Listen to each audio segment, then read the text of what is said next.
Muito bem, pessoal. Aqui quem fala com vocês é o Pablo. Bom, pessoal, nesse vídeo aqui vamos tratar aí sobre um assunto nunca falado aqui no canal. Respaldaremos sobre o que é melhor para o pequeno investidor, ou seja, o investidor que está começando a investir na bolsa de valores, tá? Se é melhor esse investidor estar direcionando os seus recursos para o mercado americano ou para o mercado brasileiro, no caso, né? Investindo aí na bolsa americana, nas ações dos Estados Unidos ou em ações brasileiras aqui diretamente ligada. Mas antes de iniciar esse vídeo, pessoal, já peço para que vocês se inscrevam no canal, ativem o sininho, compartilhem esse vídeo e não se esqueçam de deixar nos comentários aí vídeos futuros que vocês queiram que eu realize aqui no canal. Antes de começar a falar sobre esses tópicos, pessoal, vale respaldar que eu apenas invisto no Brasil, tá?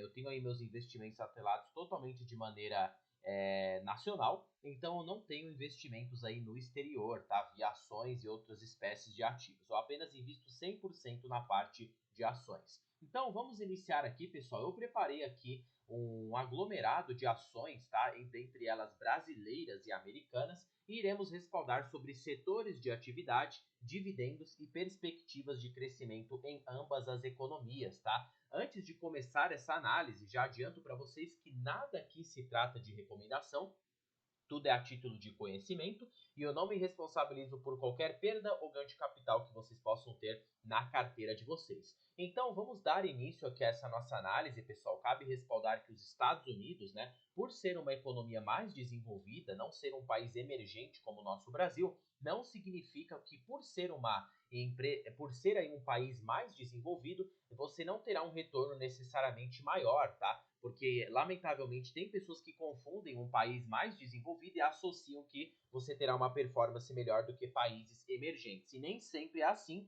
porque tudo depende do preço que você paga por uma ação, tá? Às vezes, nesses países super desenvolvidos, você tem ações aí cotadas a 30, 40 vezes o lucro e você acaba não tendo um retorno tão fora da curva assim, né? Mesmo que seja um país que cresça e acima do PIB, que cresça, né, muito bem, você não necessariamente terá um retorno bom em comparação às outras economias. Bom, então vamos iniciar aqui. Eu separei algumas ações, tá? Banco do Brasil, Taesa, Irani, Caixa Seguridade, coloquei também a Sanepar e todas essas empresas aqui, elas são brasileiras, Magazine Luiza também, e também coloquei aqui duas ações americanas, Amazon e aí a Apple, tá?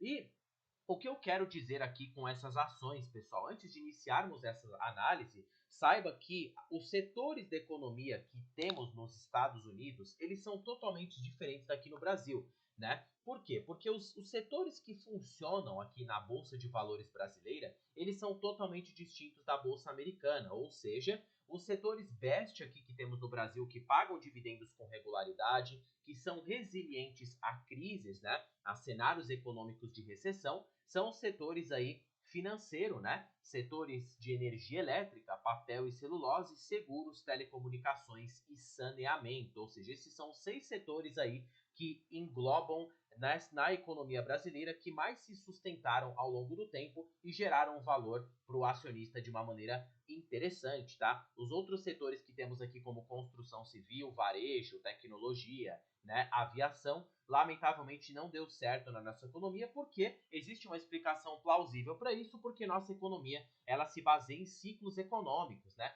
Enquanto os Estados Unidos possuem uma taxa de juros mais, eu diria, estável, né? Tem aí uma inflação mais baixa, o poder de compra, a moeda é melhor, acaba fazendo com que esses setores performem muito bem lá. E se vocês pegarem aqui no Brasil, por exemplo, nós trabalhamos com taxas de juros sempre muito altas, tá? Uma inflação aí muito fora de controle. Isso gera aí um cenário bastante ruim, né, para as empresas que englobam o setor de varejo, que são muito sensíveis aos juros. E eu vou pegar aqui o comparativo para provar aqui esse meu ponto de vista. Se a gente pegar a Magazine Luiza, pessoal, né, com código em bolsa MLGU3, vocês podem perceber que foi uma empresa que performou muito mal nos últimos anos, tá? Perceba que as ações despencaram em mais de 90% nas cotações e, obviamente, essa queda está atrelada principalmente devido ao seu resultado, que acabou despencando e a empresa acabou gerando aí enormes prejuízos aos seus acionistas. E essa empresa, pessoal, ela se encaixa no setor de varejo, tá? Perceba que, devido à sensibilidade na taxa de juros, tá? lamentavelmente essa empresa acabou não se sustentando no médio e longo prazo. E perceba que essa queda de resultados que começamos a ter na Magazine Luiza veio após o declínio da taxa de juros, porque aqui em 2019, pessoal, 2020, a taxa de juros estava em 2 a 13%, então a companhia estava operando aí bem confortável, né, na economia. No caso, os consumidores estavam indo mais às lojas, então ocasionalmente isso ocasionou, né, em maiores compras para a empresa, né? Isso gerou lucros muito bons e alta nas ações. Portanto, depois que tivemos o cenário de queda de alta na taxa de juros, né, pode perceber que a companhia só foi ladeira abaixo. Por quê? Porque o setor de varejo ele depende dessa sensibilidade de juros, ou seja, juros aumentando, isso dificulta o consumo das famílias, porque geralmente acaba ficando os materiais aí mais caros e as empresas acabam não conseguindo vender esses produtos. E lamentavelmente a Magazine, ela é uma empresa que necessita vender para gerar riqueza, né? Ela vende os seus produtos para os seus clientes e como esses clientes acabam não tendo poder de compra mais devido à alta de juros, a empresa acaba enfrentando enormes prejuízos, né? Não consegue vender os produtos, tem que manter o estoque. Então, lamentavelmente, isso aqui acaba gerando um cenário pessimista para as empresas de varejo na economia brasileira, por ser uma economia emergente e não ter um controle aí bom na economia, né, na taxa de juros, na inflação. Isso ocasiona, lamentavelmente, na queda aí de produção. Agora, se pegarmos num setor aqui totalmente distinto, tá? O setor de varejo nos Estados Unidos já é outra história, tá, pessoal? Se vocês pegarem o setor de varejo dos Estados Unidos, deu muito certo. Perceba a Amazon, que atua um dos maiores conglomerados aí de varejo, né, globais. Perceba a performance dessa empresa ao longo de 10 anos, tá? Se a gente pegar aqui o gráfico, a companhia entregou mais de 200.000% de retorno e geração de valor para os acionistas, tá? Isso por quê? Porque como os Estados Unidos é uma economia mais balizada, né, eles conseguem manter esses setores mais difíceis de operar com uma facilidade muito maior, tá? Então, por ter taxas de juros controladas, inflação controlada, uma moeda mais forte, tá? Ser um país mais capitalizado que favorece a expansão da economia, consequentemente podemos ter uma evolução maior em empresas de varejo, tá? Empresas de tecnologia também como a Apple, perceba o crescimento que a companhia apresentou nos últimos anos, tá? Uma empresa que performou também mais aí de 10.000% de retorno muito fácil, tá? Então perceba que a Apple foi uma empresa muito boa devido a esses, por ser um setor muito bom, né, muito favorável aí para os Estados Unidos. Então, se vocês, o primeiro comparativo que eu recomendo aqui para vocês, se eu invisto nos Estados Unidos ou Brasil, é fazer esse comparativo de setores, né? Lembre-se que os setores que você investe diretamente aqui no Brasil não será necessariamente irá performar igual nos Estados Unidos, porque a economia lá é diferente. Então, setores que temos aqui no Brasil, como saúde, que acaba não dando muito certo, nos Estados Unidos temos empresas que deram muito certo nesses setores. Então, e outra coisa que eu digo para vocês também, geralmente nos Estados Unidos as empresas elas são cotadas a múltiplos mais altos, ou seja, perceba uma Apple aí a 33 vezes o lucro, tá? Perceba também uma Amazon cotada a 47 vezes o seu lucro. Por quê? Porque o mercado, ele não é nada bobo de uma empresa tão boa dessa ficar pagando barato, né? O mercado acaba precificando muito melhor esse tipo de empresa. Então, nos Estados Unidos, a análise,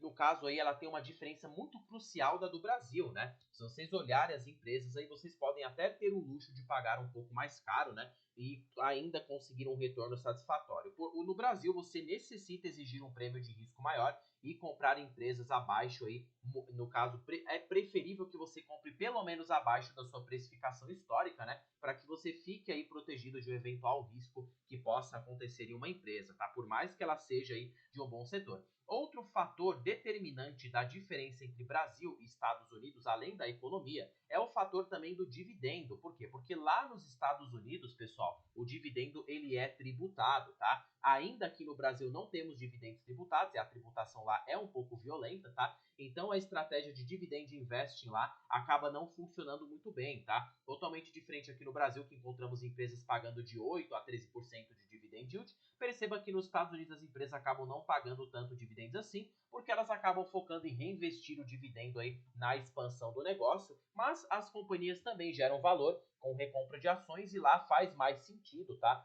Olhar de uma forma de valuation em apreciação. Eu seguiria por uma estratégia, né, nos Estados Unidos voltada em geração de valor, portanto, e igual, não se difere daqui do Brasil, empresas boas, de bons fundamentos, bons setores, portanto não vislumbrando dividendos e sim aí alta, né? No caso, aumento do valor de mercado das empresas, tá? Então percebam que é uma diferença um tanto distinta que não é comentado muito, né? Mas tem essa diferença sim. Mas claro, podemos encontrar também empresas aí que pagam dividendos em dólar. Portanto, você necessita pagar um preço muito barato. E até porque existe um outro fator que as empresas dos Estados Unidos acabam não pagando dividendos tão altos, tá? Isso também se difere aí pelo seu preço. Como as empresas elas são cotadas a múltiplos muito altos, lamentavelmente o dividendo acaba não sendo muito atrativo. Perceba aqui que se a gente pegar o dividendo da Apple, né? Se a gente for aqui numa plataforma que eu gosto de utilizar bastante, que é o Status Invest, pessoal, percebam que se a gente pesquisar Apple, né, as ações aí da companhia nos Estados Unidos, a companhia teve um dividend yield muito baixo de 0,95 dólares nos últimos 12 meses. Portanto, como a ação é cotada a 188 dólares, então realmente o dividendo acaba ficando muito baixo. Mas para pensar, por exemplo, que nem o Warren Buffett, que acabou comprando a companhia a um múltiplo bem mais baixo, né? O cara que acabou comprando a Apple aí quando ela custava 30 dólares ainda tem um dividend yield de 3%, mas nem assim possui um dividend yield semelhante aqui do Brasil, tá? Então, eu costumo não focar nessa estratégia nos Estados Unidos porque o dividendo é tributado e o mercado acaba pagando muito caro aí por essas empresas. Então, a estratégia lá é totalmente distinta, tanto setorial, qualitativamente dizendo, os setores são diferentes, tá? As empresas tendem a crescer mais e também um outro ponto, um outro fator aí que difere é a questão do dividendo, que eu acredito que esses dois fatores eles são determinantes na sua estratégia de investimentos. Eu particularmente não invisto no exterior, eu tenho meus investimentos atrelados totalmente aqui no Brasil, 100% no mercado acionário, tá? Então as empresas que eu possuo na carteira é Banco do Brasil, Irani Taesa e a ISA CETEP, tá? Então são poucas companhias que eu possuo na minha carteira e eu viso a estratégia de dividendos porque aqui no Brasil essa estratégia ela se solidificou de uma maneira muito boa porque o dividendo, pessoal, ele é aí um retorno muito bom para os acionistas. 80% do retorno é oriundo dos dividendos, tá? Então, pessoal, espero que vocês tenham gostado desse vídeo aqui. Eu apresentei ações aí do setor no caso da economia brasileira e ações da economia americana e mostrei aqui para vocês, pessoal, né, que realmente podem perceber que muitas ações aí deram certo, né? Portanto, isso aqui está atrelado a empresas boas de bons setores que pagam bons dividendos e que tem um crescimento aí bastante expressivo ao longo do tempo. Nos Estados Unidos é a mesma lógica, a única diferença é que você tem setores distintos e a companhia acaba pegando o lucro que ela distribuiria para o acionista e reinvestindo em suas operações. Então, tecnicamente, dá no mesmo, né? Dos dois jeitos você tá. O que importa é que a empresa gere valor, não interessa por qual vertente, tá? Mesmo que eu vislumbre estratégia de dividendos, para mim, o que a geração de valor é o que mais interessa ao longo do tempo. Sanepar também aqui, né, gerou muito valor ao longo do tempo. Caixa Seguridade também, muito valor. Irani, se a gente pegar aqui numa ótica de 10 anos, 333% de valor. Taesa também gerou um valor muito expressivo. Então temos muitas empresas boas, ainda a múltiplos baixos, né, mesmo após essa alta recente que venhamos enfrentando aí, e que possivelmente irá gerar um retorno muito bom para nós. Bom, vou terminando esse vídeo por aqui, espero que vocês tenham gostado, fiquem com Deus e até o próximo vídeo, pessoal.